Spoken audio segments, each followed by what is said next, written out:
Hey guys, what's going on? Welcome to kind of this first introduction video. This is the first video that's going to be up on this channel, and hopefully of many.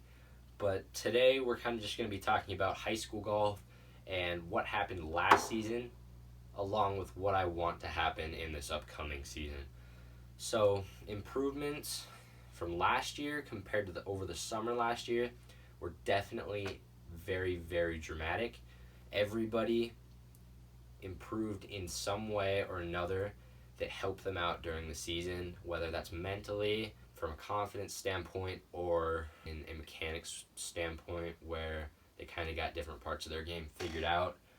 I know I definitely improved mentally in a confidence standpoint myself, but I know our teammates kind of struggled with that a little bit throughout the season, so they definitely improved more mechanically than confidence wise. So our biggest struggle last year was more in our depth, and it was our lack of players that wanted to play golf. So we had our top four very, very secure. We had a good top four. Me at number one. Rexton and Isaac kind of kept swapping back and forth at that 2 or 3 spot. Braden was solid at number four. I know he was a little disappointed with some of his scores, but he could definitely get that down very fast. Where we lacked was our 5 and 6 spot and beyond. So our 5 spot was kind of secured throughout this season. Not very well. So we had Lang in the 5th spot. He shot just over 100, probably 105, 110. That's not what we want. So hopefully he's willing to work over the summer and kind of improve that a little bit, because he secured a spot on our state team, which is very good. I feel like that was good for him. But if he can kind of work towards another goal, then he will definitely be able to secure that spot again. Harvey was in that number 6 spot for most of the time. Him and Harley were kind of battling back and forth for a little while, but he definitely proved himself worthy of a varsity spot. He also got a spot on our state team, which was really good for him. I know he had a lot of fun on that trip.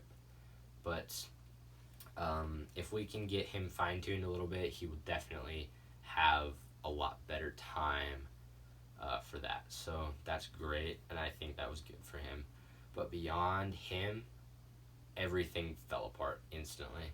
Our JV team was just non-existent. They weren't willing to work. They didn't know what they were doing. They didn't listen.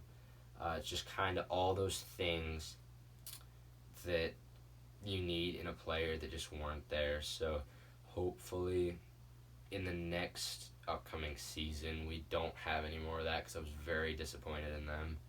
But I feel like we have a couple solid golfers on that JV team that could definitely step up and take the 5 or 6 spot if they were willing to work more than the 2 people that are going to take the 5 and 6 spots. So it's kind of how last season was.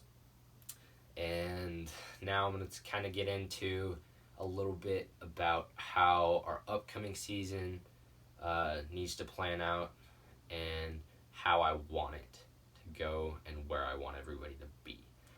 So first, I'm going to talk a little bit about me. My goals for next season are to be below a 1 handicap. I want to be right around scratch somewhere, but that is a very, very high goal for me.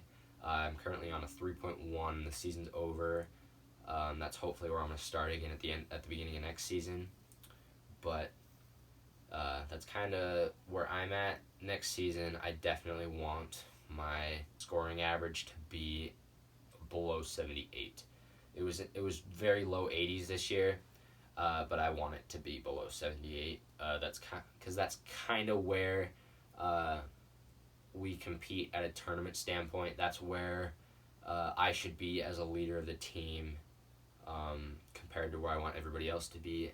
And if I want to compete with those top golfers, that's where I need to be as well.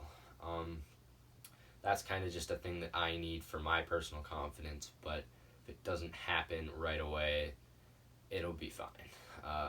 Everything should be all good. So now I'm kind of going to move on into more of my teammates, where I want them to be in order of ranking, like on our team. I want to be in the number 1 spot again, and I'm going to talk about where I want them to be 2, 3, 4, 5, and 6, like I was talking about in that little introduction there, and kind of how much I want them to improve from a mechanic standpoint, along with a mental standpoint, just about the game and their knowledge of how to play different shots. So first off, I'm going to start talking about Braden and how I want him to kind of pan out and where I want him to be at the beginning of next season. Because I know he is willing to get better. He's improving his set of clubs. He's getting new clubs as we go along.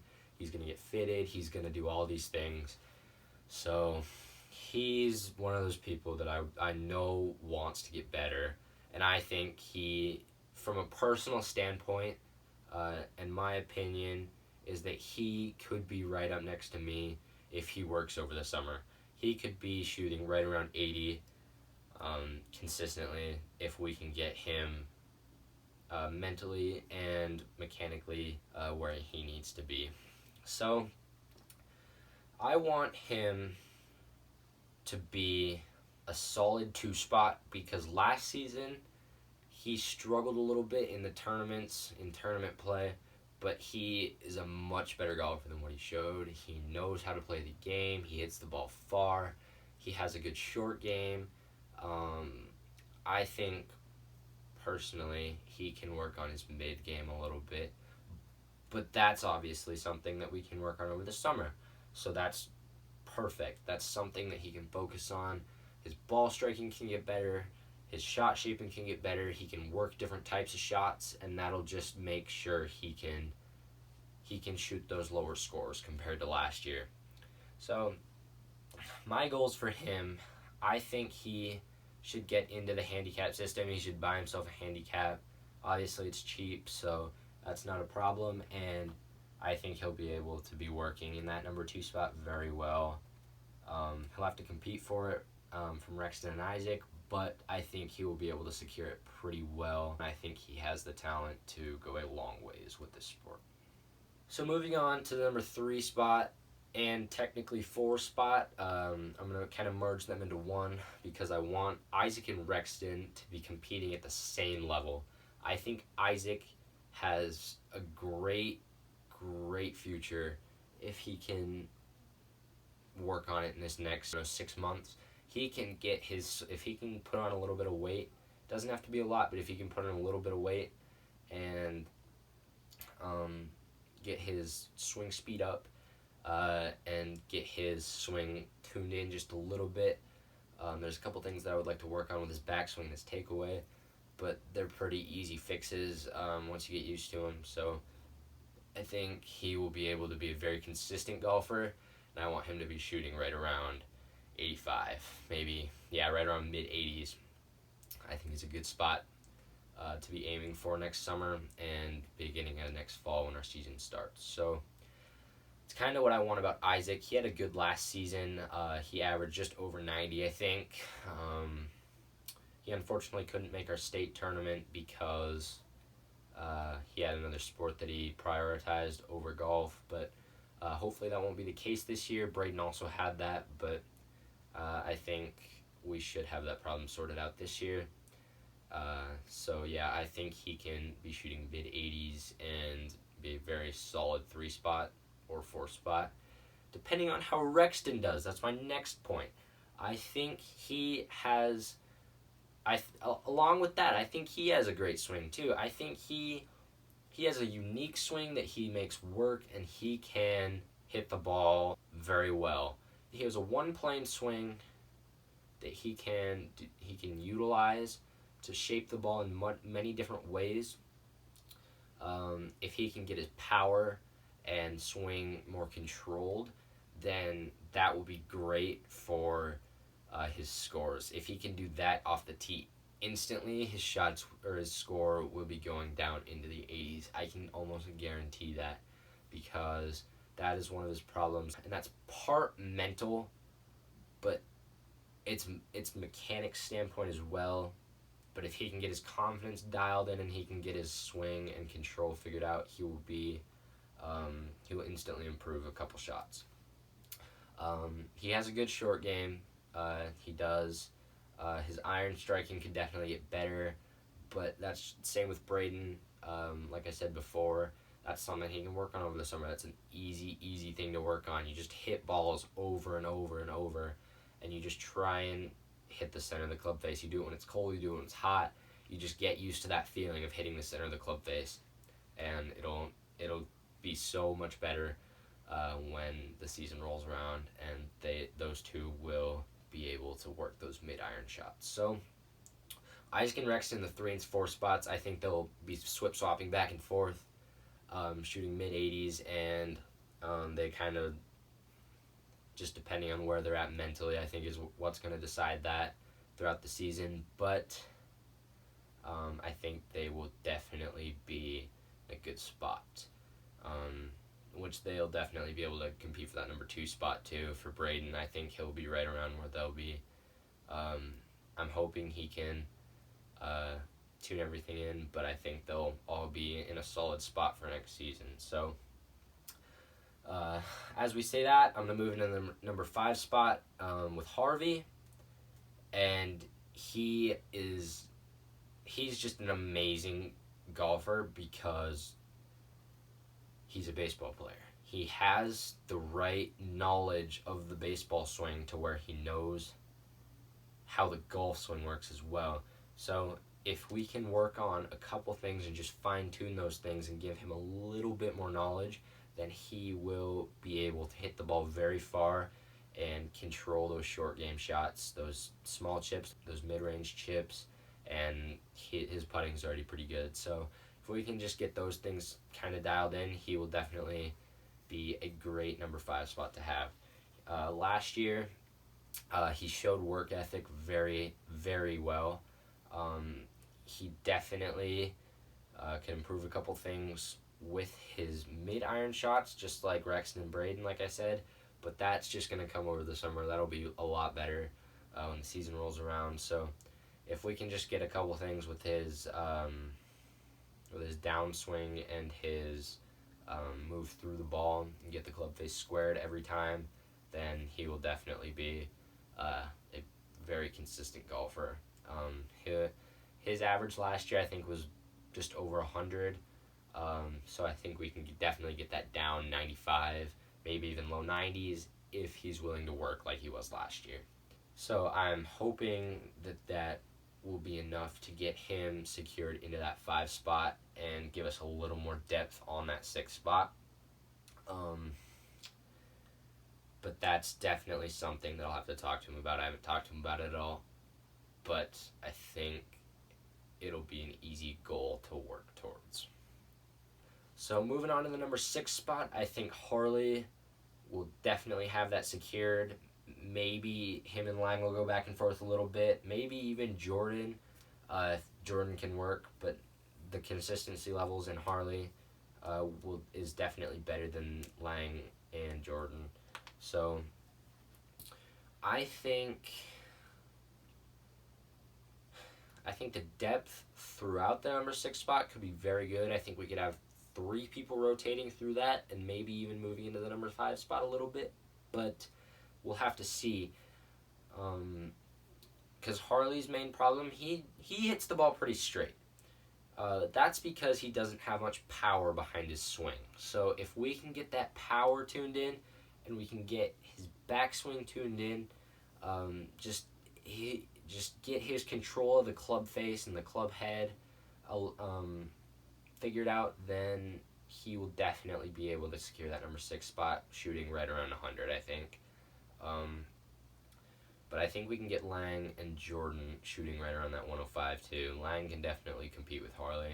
Jordan, I think, will improve a lot, but Harley can definitely work on his shots off the tee and his short game. His mid-irons aren't bad, because he has a hybrid that he loves to utilize, and his short shots, his 9-8, 7-iron, his mid-irons aren't terribly bad, but he can kind of work on all parts of his game, obviously.